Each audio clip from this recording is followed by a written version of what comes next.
안녕하세요. 현재 3천여 명의 가족분들이 함께하고 있기 때문에 스포츠 모든 경기 종목을 다루고 있는 베테랑 베터라스입니다. 하루도 빠지지 않고 많은 경기들의 조합픽을 무료로 매일 공유해드리고 있습니다. 참여를 원하시는 분들은 영상 하단 고정 댓글 확인 후 문의 주시기 바라며 구독과 좋아요를 눌러주시면 제 기분이 좋습니다.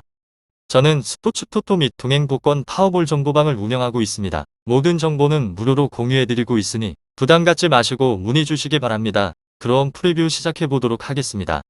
베트남 중국 축구와 관련하여서 베트남은 실전 전패로 탈락이 확정이 되었고 중국도 탈락이 확정적입니다. 베트남은 호주 원정에서 4골을 실점을 하면서 패했고 콩푸옹과 후앙득 등 팀이 자랑을 하는 공격 자원들을 연달아서 투입을 하면서 추격골을 노렸지만 호주의 피지컬 좋은 수비 라인을 넘지 못했습니다. 탱무모카이가 빠진 수비진은 조직력과 피지컬에서 모두 인상적인 모습은 아니었고 그렇지만 홈에서 현실적으로 가장 승리를 노릴 만한 팀을 만나기에 적극적으로 나설 것 같습니다.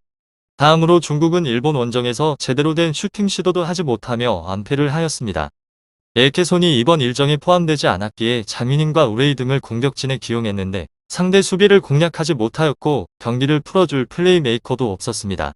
이미 탈락이 유력하기에 선수들이 경기에 집중하지 못하는 모습도 나오고 있습니다. 베트남, 중국 이 두 곳에 있어서 탈락한 팀과 탈락이 거의 확정적인 팀 간의 대결이기에 굳이 수비적인 경기로 나설 이유가 없습니다. 결과에 있어서는 베트남이 승점을 딸 수 있을 것 같은데 중국을 상대로도 첫 경기에서 극적인 버저비터를 맞기 전까지 전혀 밀리지 않는 경기를 하였고 이 경기는 홈에 이점이 있습니다. 정과 도웅동 등 중원도 충분히 존재감을 보일 수 있고 중국이 이번 일정에서 귀화 선수 덕을 볼 수 없음도 감안을 해야 합니다. 다음으로 베트남 피파 랭킹은 98위로 2017년 10월 박항서 감독이 팀을 맡으면서 AFC U-23 챔피언십 준우승을 하였습니다.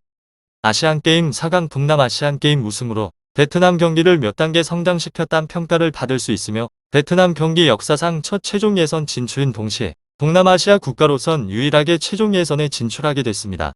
그러나 직전 호주 원정 월드컵 아시아 최종 예선에서 4대0으로 대패를 하면서 7전 전패로 비적 꼴찌에 랭크된 상황입니다. 결국에는 본선 진출이 좌절되고 말았습니다. 이번 소집에서는 주축인 콩푸엉 응구엔 반토한 꽝 하이 수엉 트롱 루옹 투안 안호황 툭 VTN 동도 두이 만께 응고 카이 등을 소집을 하였습니다. 그렇지만 주축인 응구엔 트롱 호황 반하우 당 반 남는 부상 등의 이유로 인해서 소집에서 제외가 되었습니다. 다음은 중국 피파 랭킹 74위는 엄청난 돈을 쏟아 부으며 엘케손 알란 티아스 브라우닝 등을 귀화시켰지만 결국에는 본선행이 좌절되고 말았습니다. 지난 일본 원정 월드컵 아시아 최종 예선에서는 2대0으로 완패를 하면서 1승 2무 4패로 5위에 랭크됐습니다. 최근 리티에 감독이 사임했으며 우한 산동 타이샨 등을 이끌었더니 샤오펑 감독이 새롭게 지휘봉을 잡았지만 앞선 일본과의 데뷔전에서 완패를 하였습니다. 베트남 중국 축구 이번 소집에서는 주축인 우레이 알란장 위닝, 알로이시오 우에이시아오 정정우시인 홍보진증더, 장 림펑 티아스 브라우닝 유 다바오 얀 줄링을 소집을 하였고 다만 주축인 엘케손 가오 준이는 소집에서 제외가 된 상황입니다. 홈팀 베트남의 이변을 전망하고 있는데 작년 10월 최종 예선 첫 맞대결에서 중국의 3대2로 분패를 하였습니다.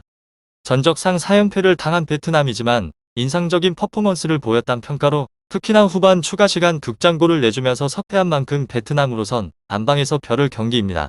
특히나 박항서 감독의 부임 이후에 월드컵 최종 예선 진출이란 새로운 역사가 열렸고 아직까지 단 1승도 거두지 못하고 있는 베트남으로서는 역사상 최종 예선 첫 승이란 동기부여를 가질 경기입니다.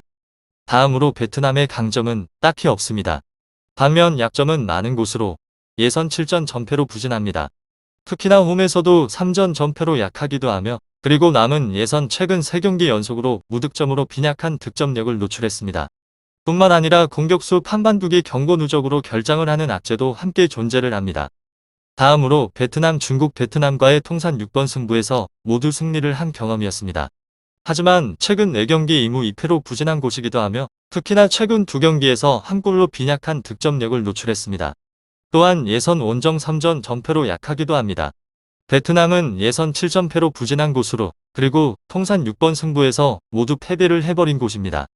하지만 중국팀은 최근에서의 경기에서 4경기가 2무 2패로 부진하기도 하며 예선 원정 3전 전패로 약한 곳입니다. 다음으로 베트남은 호주전에서 수비 위주의 전략을 들고 나오게 되었는데 결국에는 사실점 대패를 당해버린 곳입니다. 후반전에서 중반 이후의 체력에 대한 저하도 아쉬운 부분으로 남겨져 있고 안방에서 갖게 되는 이번 경기에 있어서 집중력을 살리는데 초점을 둘 것으로 보이긴 하는데 성과는 미지수입니다. 그리고 일본전에서 이렇다 할 장면을 만들지 못해서 그렇게 무너져버린 중국은 거센 비판에 직면해 있는 곳입니다. 이번에 베트남전에서 분위기를 반등을 시키는데 초점을 둬야 하긴 하지만 의도대로 승부를 풀어갈 수 있을지는 장담을 하기는 어렵습니다. 전체적인 구성면에서 중국이 베트남에 비해서 앞선 모습이기도 하며 그러나 앞선 일본전에서 드러난 것처럼 원정에서 기대만큼의 경기력을 보여줄 상황은 아닙니다. 이번 승부가 기회가 될 것 같기도 합니다. 중국이 주도권을 잡는다고 해도 쉽게 활로를 만들어 갈 것으로 장담하기는 어려운 승부입니다. 오히려 앞서가는 흐름을 만들 가능성도 엿보이기도 합니다. 베트남, 중국 축구 잘 알아보시고 좋은 결과 얻어보시길 바랍니다. 스포츠의 정답은 없습니다. 하지만 분석을 한다면 적중할 확률이 1%라도 더해지는 건 사실입니다. 이제 전문가와 함께 하시기 바랍니다. 스포츠 정보는 오직 라스TV. 많은 분들이 저를 찾아주시는 이유는 두 눈으로 보시고 직접 확인하시기 바랍니다. 그럼 영상 여기서 마치도록 하겠습니다.